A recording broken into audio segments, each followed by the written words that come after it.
certains groupes chrétiens avaient des pratiques étranges, des choses que les chrétiens d'aujourd'hui considéraient comme des abominations. Alors ce qui s'est passé,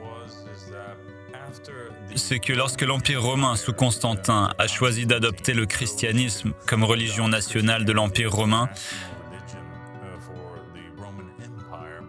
ils ont organisé un concile. Et dans ce concile, ils ont rassemblé des représentants des différentes communautés chrétiennes à travers le pays, afin qu'ils puissent parvenir à un consensus et unifier une version unique du christianisme.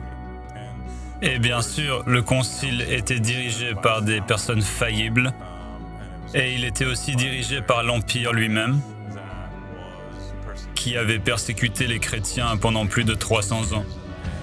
Et l'Empire lui-même avait ses propres intérêts en jeu. Et donc, ils ont essentiellement décidé qu'ils allaient en débattre, voter, et décider eux-mêmes ce qui était acceptable d'inclure dans la Bible et ce qui ne l'était pas. Et ils avaient de nombreux textes et manuscrits qu'ils ont exclus par vote. Ils ont décidé qu'ils n'allaient pas y adhérer, ni y croire, ni les ajouter à la version actuelle de la Bible.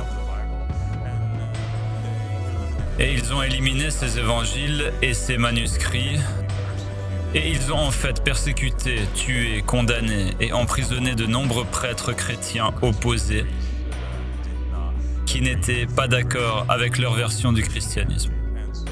Et donc, nous croyons qu'il n'existait pas une seule forme de christianisme auparavant, de sorte que la questionneuse pourrait se demander si je crois que l'ancien christianisme est le même qu'aujourd'hui.